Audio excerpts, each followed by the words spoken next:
Olá, meu nome é Gustavo Teles e hoje nós estamos aqui para ler mais um capítulo da Bíblia para continuar nosso plano de leitura bíblica, onde nós vamos ler e comentar sobre um capítulo da Bíblia a cada vídeo que eu posto aqui. E hoje nós vamos ler Gênesis capítulo 37. Jacó habitou na terra de Canaã, onde seu pai tinha vivido como estrangeiro. Esta é a história da família de Jacó. Quando José tinha 17 anos, pastoreava os rebanhos com seus irmãos, ajudava os filhos de Bila e os filhos de Zilpa, mulheres de seu pai, e contava ao pai a má fama deles. Ora, Israel gostava mais de José do que de qualquer outro filho, porque ele havia nascido em sua velhice, por isso mandou fazer para ele uma túnica longa. Quando seus irmãos viram que o pai gostava mais dele do que de qualquer outro filho, odiaram-no e não conseguiam falar com ele amigavelmente. Certa vez, José teve um sonho e quando o contou a seus irmãos, eles passaram a odiá-lo ainda mais. Ouçam o sonho que tive, disse-lhes. Estávamos amarrando os feixes de trigo no campo, quando o meu feixe se levantou e ficou em pé, e os seus feixes se ajuntaram ao redor do meu e se curvaram diante dele. Seus irmãos lhe disseram: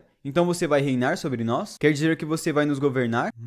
Ele não sabia, mas era. E o odiaram ainda mais, por causa do sonho e do que tinha dito. Depois teve outro sonho e contou aos seus irmãos: tive outro sonho, e desta vez o sol, a lua e 11 estrelas se curvavam diante de mim. Quando contou ao pai e aos irmãos, o pai o repreendeu e lhe disse: que sonho foi esse que você teve? Será que eu, sua mãe e seus irmãos viremos a nos curvar até o chão diante de você? Assim seus irmãos tiveram ciúmes dele. O pai, no entanto, refletia naquilo. Os irmãos de José tinham ido cuidar dos rebanhos do pai, perto de Siquém. Israel disse a José: como você sabe, seus irmãos estão apacentando os rebanhos perto de Siquém. Quero que você vá até lá. Sim, senhor, respondeu ele. Disse-lhe o pai: vá ver se está tudo bem com os seus irmãos e com os rebanhos, e traga-me notícias. Jacó o enviou quando estava no vale de Hebrom, mas José se perdeu quando se aproximava de Siquém. Um homem o encontrou vagueando pelos campos e lhe perguntou: o que é que você está procurando? Ele respondeu: procuro meus irmãos. Pode me dizer onde eles estão apacentando os rebanhos? Respondeu o homem: eles já partiram daqui. Eu os ouvi dizer: vamos para Dotã. Assim José foi em busca dos seus irmãos e os encontrou perto de Dotã. Mas eles o viram de longe e antes que chegasse planejaram matá-lo. Lá vem aquele sonhador, diziam uns aos outros. É agora, vamos matá-lo e jogá-lo num destes poços,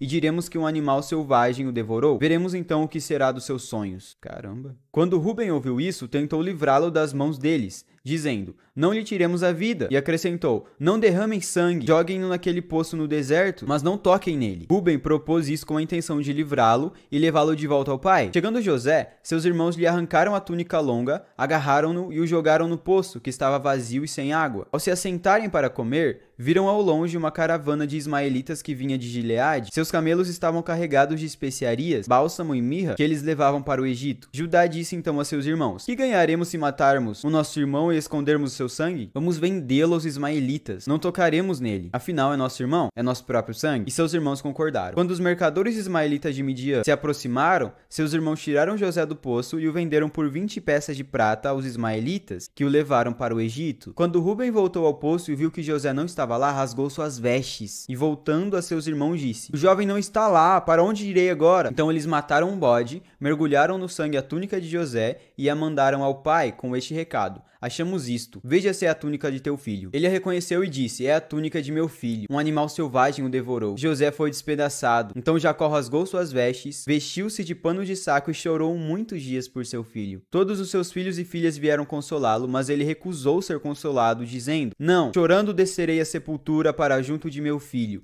e continuou a chorar por ele. Nesse meio tempo, no Egito, os midianitas venderam José a Potifar, oficial do faraó e capitão da guarda. Em 37:2, nós vimos que todos os irmãos de José, inclusive ele, eram todos pastores, eles cuidavam de rebanhos. Ainda em 37:2, José lhe dedurava seus irmãos, porque eles não tinham uma boa fama, e ele ia contar tudo pro pai dele. 37:3, José era o filho preferido de Israel, por dois motivos. Primeiro, ele nasceu na velhice de Israel, e segundo, ele era o único filho de Raquel, que era a mulher a quem ele amava, a mulher que ele preferia. Em 37, 4, 5 e 8, nós vimos que José, ele era odiado com muita força por seus irmãos. Eles odiavam a ponto de querer matá-lo e até planejaram isso mais pra frente. 37:11, os irmãos de José tiveram ciúmes quando ele contou seus sonhos, mas Israel, ele ficou refletindo naquilo, então ele sabia que alguma coisa tinha ali, que não era simplesmente um sonho, que não era uma coisa que ele estava inventando, e tinha alguma coisa, ele sabia no fundo. 37:20, os irmãos de José planejaram matá-lo, e nós vemos o pecado planejado aqui. Isso foi a consequência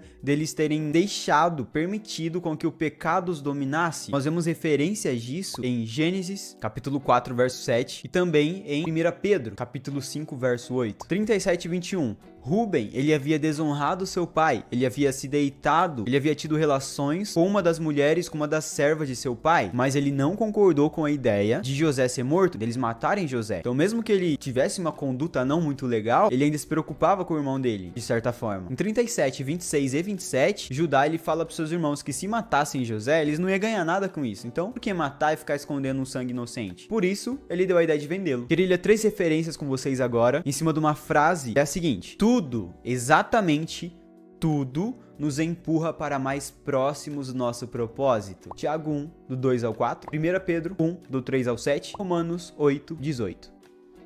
Tira um tempinho para você ler essas 3 referências que validam com isso, de que nós somos cada vez mais empurrados para mais próximos do nosso propósito em tudo que acontece em nossa vida. 37 e 28, José foi vendido por 20 moedas de prata. E deixa eu te perguntar, quem também foi vendido por moedas de prata? Isso te lembra alguém?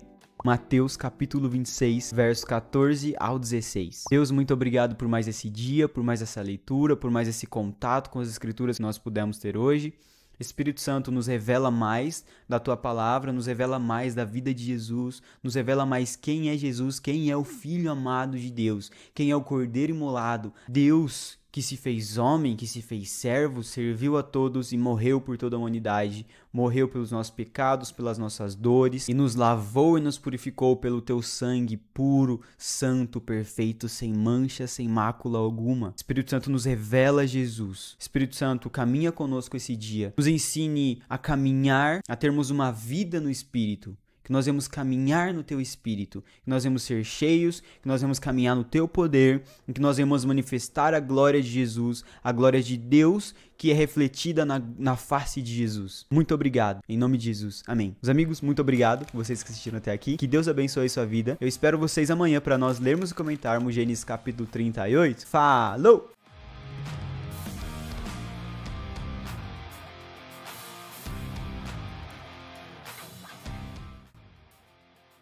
Oh, aleluia. Que era a mulher a que ele